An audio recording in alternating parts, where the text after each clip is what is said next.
This video sponsored by BuyMode e-shopping mobile app.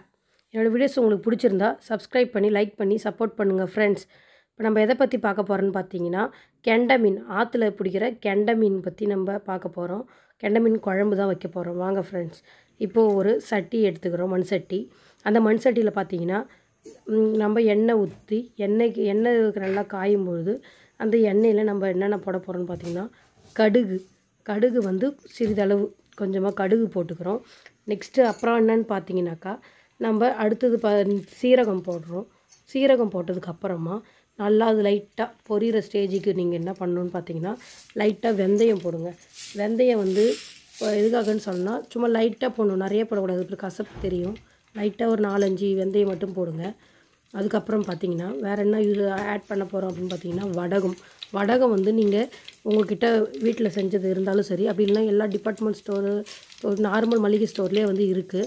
அதை வந்து நீங்கள் வடகம் கொஞ்சம் ஆட் பண்ணி அந்த வாசனைக்காக தான், டேஸ்ட்டு கொஞ்சம் கொடுக்கும், வாசனையாகவும் இருக்கும் குழம்பு. அதுக்காக நம்ம வடகம் கொஞ்சம் ஆட் பண்ணிவிட்டு நெக்ஸ்ட்டு பார்த்தீங்கன்னா ஆனியன் சேர்க்க போகிறோம். ஆனியன் வந்து சின்ன வெங்காயம் இருக்கிறவங்க சின்ன வெங்காயம் யூஸ் பண்ணிக்கோங்க. பட் என்கிட்ட இல்லை இந்த டைமில், அதனால் நான் வந்து நார்மல் வெங்காயத்தை யூஸ் பண்ணிக்கிறேன். வெங்காயத்தை நம்ம கொஞ்சம் நைஸாக கட் பண்ணி அதில் போட்டு நல்லா வதக்கிட்டு நெக்ஸ்ட்டு நம்ம இது கூட என்ன பண்ண போனால் இது நல்லா சீக்கிரமாக வதங்கிறதுக்காக கொஞ்சம் லைட்டாக உப்பு ஆட் பண்ணுறோம். உப்பு எதுக்காகன்னு பார்த்தீங்கன்னா சீக்கிரமாக வதங்கும், டேஸ்ட்டு கொஞ்சம் அதுக்கேற்ற மாதிரி நம்மளுக்கு கிடைக்கும், தப்புன்னு இல்லாமல். அதுக்காக கொஞ்சம் லைட்டாக உப்பு போட்டு வதங்கினா சீக்கிரம் நம்மளுக்கு வதங்கிடும். நெக்ஸ்ட் அப்புறம் என்ன பண்ண போகிறோம்னு பார்த்தீங்கன்னா தக்காளி கூட சேர்க்க போகிறோம். தக்காளி வந்து எந்த அளவுக்கு ஒரு மாதிரி நம்ம சட்னி அரைக்கிறதுக்கு நல்லா இப்படி குழஞ்ச மாதிரி நம்ம அந்த தக்காளியை நம்ம பதமாக வதக்குறோமோ அந்த மாதிரி தக்காளியையும் நம்ம போட்டு நல்லா இந்த ஸ்டேஜுக்கு நல்லா நம்ம வதக்கிக்கணும் ஃப்ரெண்ட்ஸ். வதக்கினதுக்கு அப்புறம் பார்த்தீங்கன்னா அந்த தக்காளியில் வதங்குறதுல தான் வந்து அந்த குழம்போட டேஸ்ட்டே இருக்குது. அதனால தான் சொல்கிறேன், வெங்காயம் தக்காளி எவ்வளோக்கு எவ்வளோ நல்லா வதங்குதோ அவ்வளோக்குள்ள அந்த மீன் குழம்பு வந்து பார்த்திங்கன்னா அவ்வளோ டேஸ்ட்டாக இருக்கும். நெக்ஸ்ட்டு பார்த்தீங்கன்னாக்கா தக்காளி போட்டு நல்லா வதக்குறோம். வதக்கினதுக்கு அப்புறம் நம்ம என்ன பண்ண போகிறோம்னு பார்த்தீங்கன்னா நெக்ஸ்ட்டு நம்ம அதுக்கு தேவையான மசாலா பொருட்கள், இஞ்சி பூண்டு பேஸ்ட் இதெல்லாம் நம்ம ஆட் பண்ணுவோம். அதுக்கு முன்னாடி என்ன பண்ணுறோன்னா இந்த ஆற்று மீன் உங்களுக்கு கிடச்சிதுன்னா அதை வந்து நீங்கள் வந்து அலட்சியப்படுத்தாமல் அந்த ஆற்று மீனை வந்து நீங்கள் உடனடியாக கம்மியாக தான் கிடைக்கும் ஃப்ரெண்ட்ஸ். ஒரு 50 ரூபா 20 ரூபா 30 ரூபா அந்த மாதிரி ரேஞ்சு தான் அதை கொடுப்பாங்க. ஆயிரத்துக்கு வந்து கொஞ்சம் லேட்டாக ஆகும்.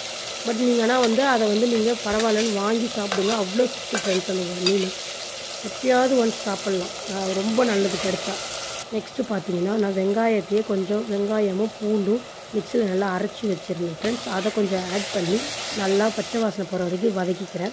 நெக்ஸ்ட்டு பார்த்தீங்கன்னா இஞ்சி பூண்டு பேஸ்ட் வந்து லைட்டாக போட்டு வாசனை இந்த கவுச்ச வாசனை இல்லாமல் இருக்கிறதுக்காக கொஞ்சமாக போட்டு வதக்கிறேன் ஃப்ரெண்ட்ஸ். நெக்ஸ்ட்டு கருவேப்பிலை கொஞ்சம் போட்டு வதக்கிக்கிட்டு அப்புறம் பார்த்தீங்கன்னா மஞ்சள் தூள் வந்து தேவையான அளவுக்கு போட்டுக்கோங்க. நெக்ஸ்ட்டு காய்ந்த மிளகாய்த்தூள், கார மிளகாய்த்தூள் சொல்கிறோம்ல, அதை கொஞ்சம் மிக்ஸ் பண்ணி நல்லா நம்ம வந்து வதக்கிக்கிறோம் ஃப்ரெண்ட்ஸ். வதக்கினதுக்கப்புறம் பார்த்தீங்கன்னா இன்னும் கொஞ்சம் சுவை கூட்டுறதுக்காக அது கூட தேங்காய் பாலை அரைச்சி ஆட் பண்ணிக்கிறோம் ஃப்ரெண்ட்ஸ். தேங்காய் பால் அரைச்சி நல்லா ஆட் பண்ணி கொஞ்சம் நேரம் லைட்டாக வதக்கிட்டே இருங்க. வதக்கின பிறகு ஒரு எலுமிச்சைப்பழம் அளவுக்கு புளி எடுத்து புளி கரைச்சலை நீங்கள் வந்து கரைச்சி புளியை போட்டு நெக்ஸ்ட்டு தேவையான குழம்பு மிளகாய்த்தூள், வீட்டில் நம்ம அரைச்சி வச்சுக்கிற குழம்பு மிளகாய்த்தூளை ஆட் பண்ணுறோம் ஃப்ரெண்ட்ஸ். ஆட் பண்ணி நமக்கு தேவையான அளவுக்கு எவ்வளோ போதுமோ அவ்வளோ அந்த அளவுக்கு இருந்தால் போதும். இப்போ வந்து குழம்பு பார்த்திங்கன்னா நல்லா கொச்சி வந்துருச்சு ஃப்ரெண்ட்ஸ். இப்போ நான் பார்த்திங்கன்னா இந்த கெண்டை மீன் பொடியாக இருக்க கெண்டை மீன்ஸை போட்டு நல்லா கொதிக்க விட்டு அதை நமக்கு தேவையான பொசிஷன் வந்ததுக்கப்புறம் நாம் அதை ஆஃப் பண்ணிக்கலாம் ஃப்ரெண்ட்ஸ். இப்பொழுது கெண்டை மீன் குழம்பு ரெடி ஆகிடுச்சு. நாட்டு மீன் குழம்பு ரெடி. நான் என்னோடய வீடியோஸ் பிடிச்சிருந்தா சப்ஸ்கிரைப் பண்ணி லைக் பண்ணி கமெண்ட் பண்ணி சப்போர்ட் பண்ணுங்கள் ஃப்ரெண்ட்ஸ். Thank you friends.